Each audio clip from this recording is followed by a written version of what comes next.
I'm Chelsea. A few weeks ago, my father, who had been battling illness, passed away.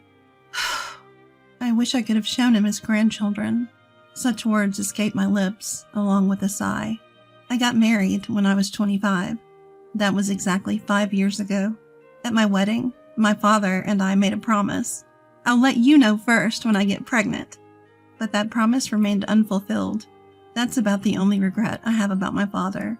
Since his illness was discovered a year ago, I've done everything I could for him. I regularly returned to my parents' home and visited the hospital with my mother. I increased the frequency of phone calls and video chats. I did everything I could think of.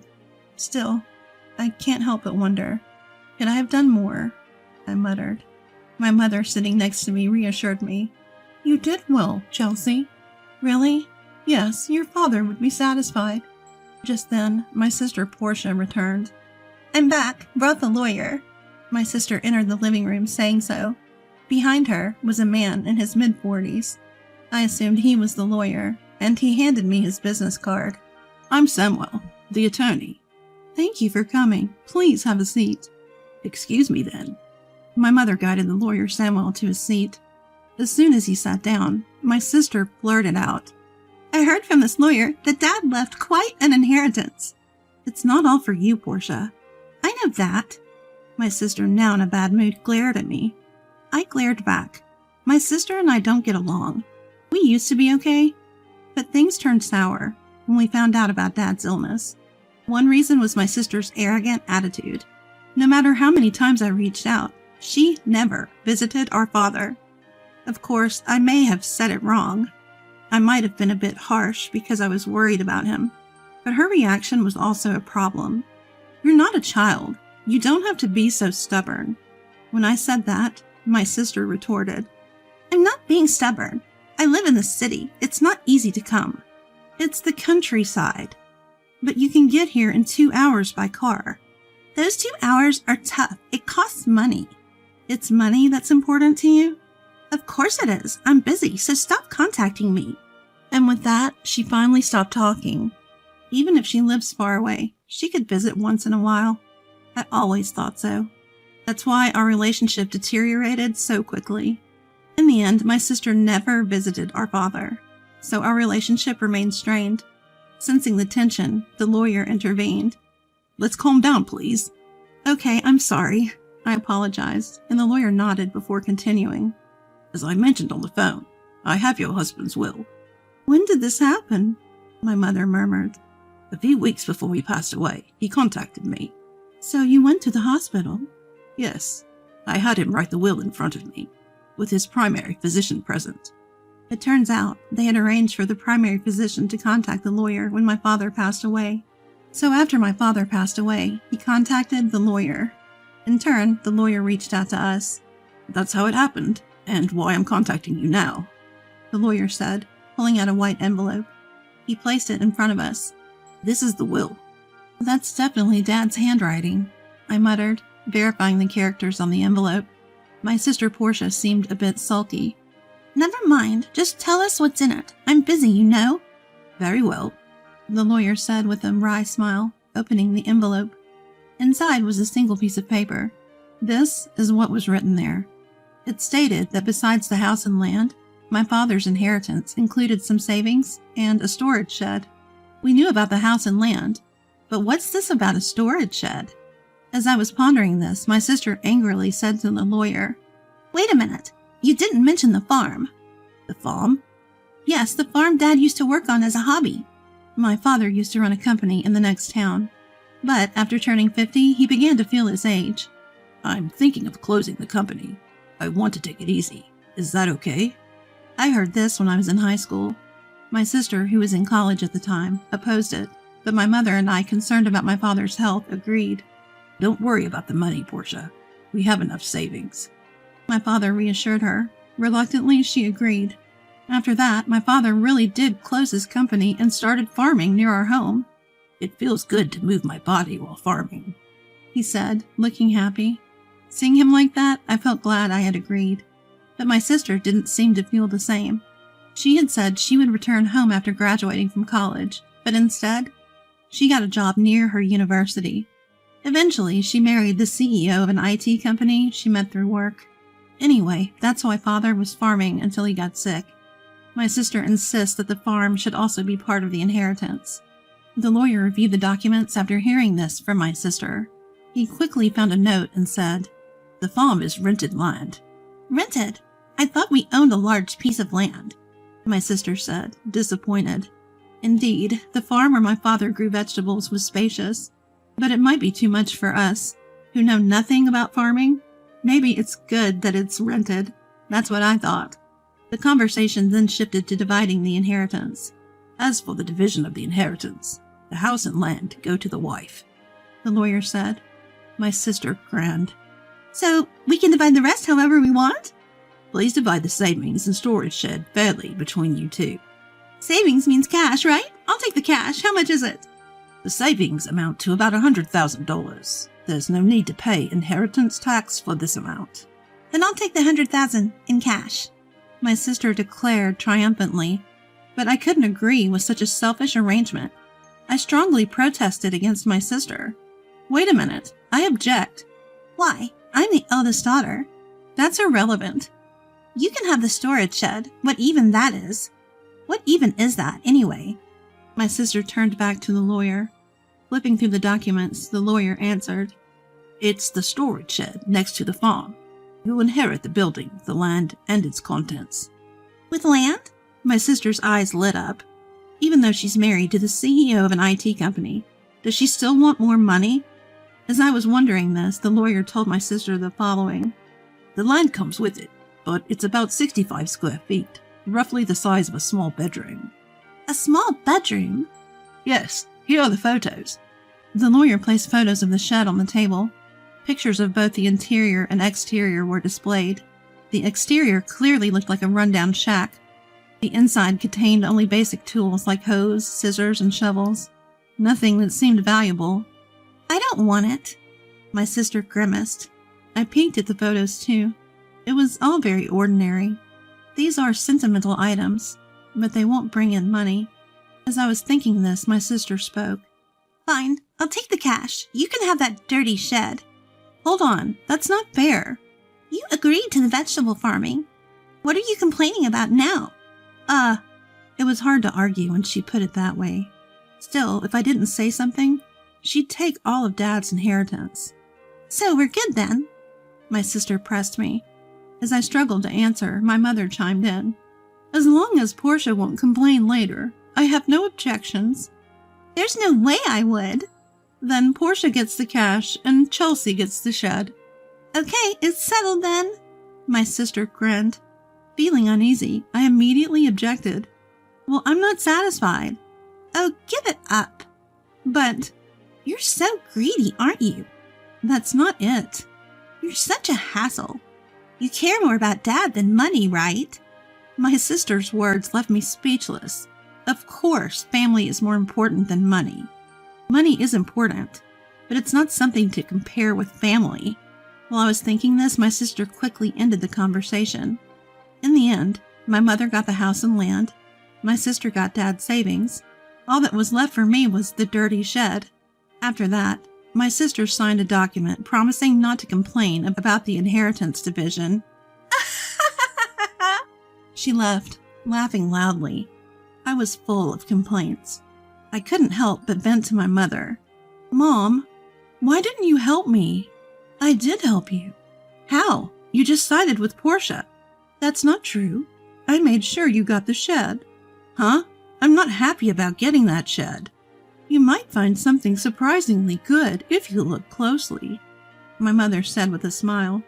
I could only puff out my cheeks in response. The next day, I took the key from the lawyer and headed to the shed near the field. It was a 10-minute walk from home, a rural road where no one else passed by.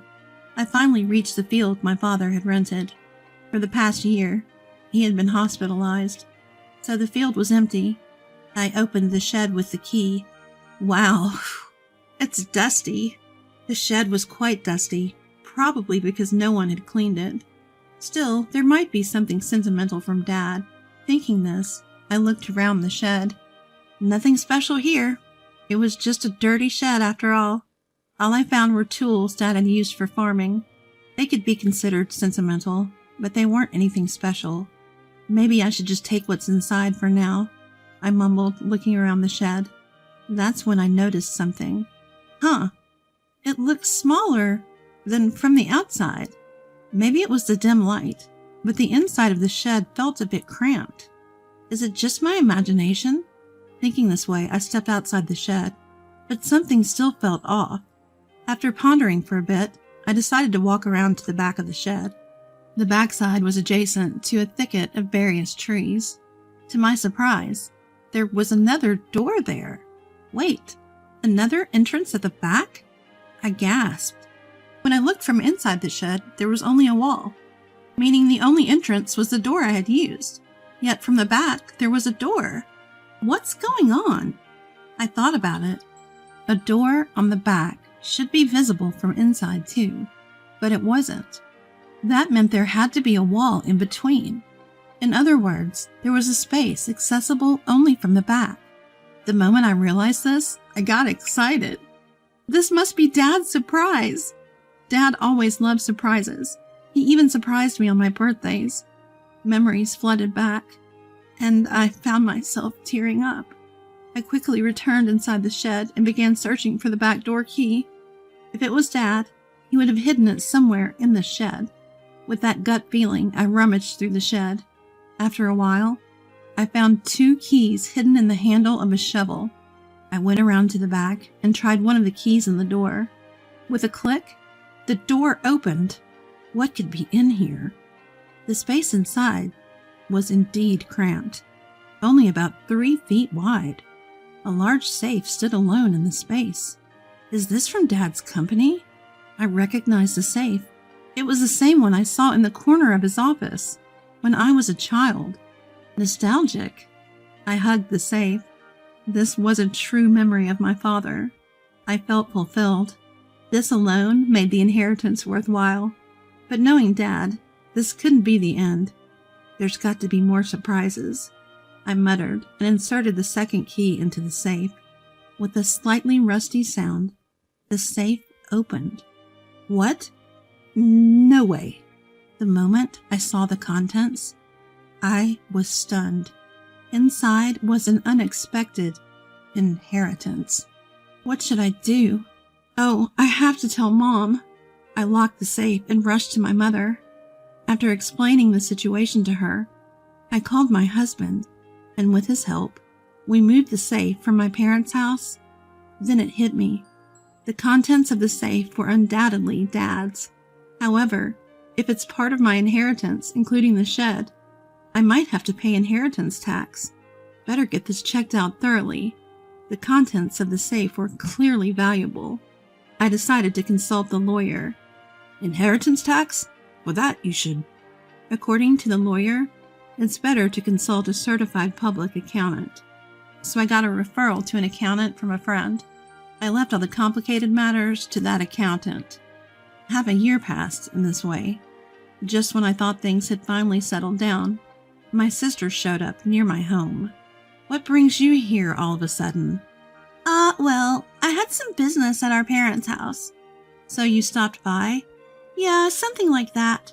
My sister's behavior was strange. It's funny, no matter how you look at it. Even if my home is close to our parents', it's still a 20-minute drive. We're not the kind of sisters who would casually visit, especially after the tension over Dad's inheritance. It's not a relationship that comes to play carelessly.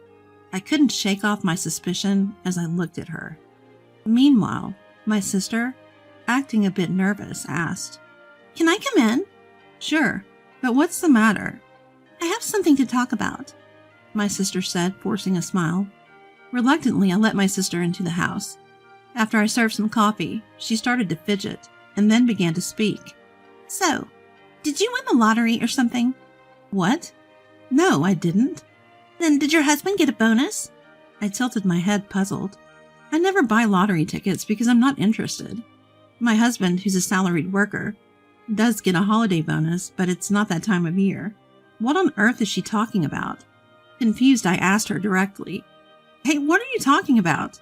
Suddenly, my sister got angry. What? Are you making fun of me? No, what are you talking about? Money! Money! You have it, don't you? Money? Yes, I heard about it. My sister began to speak excitedly. It was a story from a few days ago. Living in the city, my sister had run into our aunt by chance. The woman started the conversation like this. I know how hard it's been for you since you lost your father. Are you doing okay? Yes, well, I visited him many times when he was sick. Thank you. But you must be relieved, right?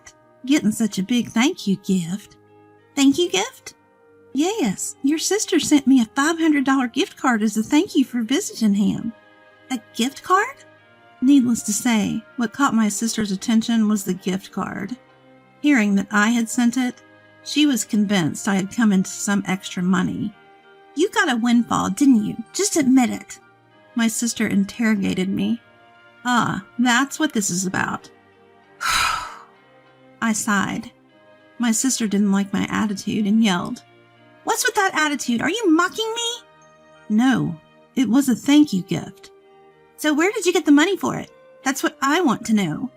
From the inheritance, remember? Inheritance? Yes, I got the inheritance. So I sent thank you gifts to relatives who had helped us. Upon hearing this, my sister frowned. All you got was that dirty shed. Yes, that's true. But you can't sell that for money. But there was a safe inside it. That's where the real inheritance was. A safe? Real inheritance? I carefully explained to her about the watches in the safe. They were all valuable, collected by my father as a hobby during his lifetime. However, I didn't know their exact value. On the other hand, the remaining savings were about $100,000. Considering he was a business owner who could retire early, that amount seemed small. That led me to think he might have invested a lot in those watches. If they're valuable, you'll have to pay inheritance tax, my mother had said after seeing the contents of the safe. What should I do, Mom? When I asked, my mother thought for a moment and advised, Things like this always come out. You should declare it properly. How? Well, let's ask that lawyer we spoke to recently. So I consulted the lawyer again. I was told that if you inherit valuables, the inheritance tax is determined by their value at that time. I was also told that a certified public accountant could handle it for me. So I left it to the accountant. As a result, it was found the watches alone were worth at least $500,000. With watches this valuable, you'll have to pay inheritance tax. How should I pay it? How about keeping the ones you're emotionally attached to and selling the rest? Certainly, it doesn't make sense to me, who doesn't know the value, to hold on to such expensive watches. I'd rather someone who understands their worth have them. With that thought, I sold some of the watches. I used the money from the sale to pay the inheritance tax and sent thank you gifts to the relatives who had helped us. Those thank you gifts were the gift cards my sister was talking about. By the way, what I kept were items like the pocket watch my father often wore. I showed my sister the pocket watch as I told her this story. This one isn't expensive, but it holds the most memories for me. However, my sister frowned upon hearing my story. What? You don't have any left? No, there are still some in the safe. Where's the safe? It's at Mom's. The safe is too big for this house. It's the one Dad used at his company. My sister looked away, seeming deep in thought. I felt uneasy seeing her like this. But right after that, she stood up and said, I'm leaving, now that I know where the money came from, and left. Considering how money-minded my sister is, I thought she might demand some of the money from the watch sales. I was relieved she left without making a fuss. However, in my relief, I forgot the unease I had felt earlier. My sister isn't that understanding. I had forgotten that. I was reminded of this late that night, when I got a call from my mother. Chelsea, it's urgent. Come over right away. What happened, Mom? It's just really bad. My mother was frantic and unclear. My husband and I rushed to my mother's house. As we approached, we noticed something strange. The area around my parents' house was lit up in red. What's going on? The reason became clear as we got closer. Several police cars were parked outside my parents' house. I pushed through the crowd and called out to my mother. What happened, Mom? Well, Chelsea, you see? According to my mother, it was after 9 p.m. Feeling tired, she had gone to bed already. Soon after, she heard strange noises. Sounds like someone searching for something came from beyond the door. Oh, it's a burglar! That's what my mother thought instantly. However, she was the only one in the house. Feeling helpless, she decided to escape through the window. Looking back, she saw the light of a flashlight moving inside the house. This is definitely a burglar! Convinced, she ran to the neighbor's house and said, Help, there's a burglar! Hearing this, the neighbor immediately came out. They too saw the swaying light my mother was pointing at and called the police, thinking it was a burglar. However, it wasn't a burglar at all. It was my sister, who had sneaked into the house. She had gone to rummage through the safe after hearing my story. Neither my mother nor the neighbor had any way of knowing this. Soon the police arrived, and naturally my sister was shocked. Realizing she was in trouble, she tried to make a quick escape. Of course, it's her own family home, so there's no need to run. Yet in her panic, my sister thought she had to escape. In her rush, she bumped into the open door of the safe. Just then, the already unstable safe toppled over, falling right onto her as she tried to flee. So Portia got trapped under it? Yes, that's what happened. Is she okay? She was taken to the hospital by ambulance, but she keeps saying her leg hurts. What on earth was she thinking? I was truly dumbfounded. Afterward, my mother and I apologized to the police officers who had come to help, feeling bad for calling so late. I also phoned my sister's husband. Wait, you're saying Portia broke into her own family home and got injured? Yes, that's correct. What is Portia doing? She doesn't even do housework. I'm really sorry about my sister. That's it. I'm filing for divorce. Divorce? Actually, according to my sister's husband, she had racked up a considerable amount of debt. Apparently, she had been spending a lot on brand-name items. He had just found out, and they had a huge fight. In the end, my sister stormed out of the house saying, "I'll borrow from Mom and pay it back." Turns out, she had already used the $100,000 she inherited to pay off her debts. Still short, she came to me to scrounge for more money. Learning about the contents of the safe led to her actions, which in turn led to this whole mess. No wonder her husband was furious. In the end, my sister, who had fractured her leg, was hospitalized. Her husband came to the hospital and started talking about divorce. Naturally, my sister made a scene. "I'm not getting a divorce, absolutely not." But it was too late. Her husband had brought the divorce papers. Seeing them, she had no choice but to sign. Now she's lying in her hospital bed, stunned. There's a part-time job magazine next to her, so she's probably planning to start working part-time to pay off her debts. That would be a relief for me. As for me, I decided to move back to my parents' home after all the commotion. Of course, I'm worried about my mother, but there's another reason.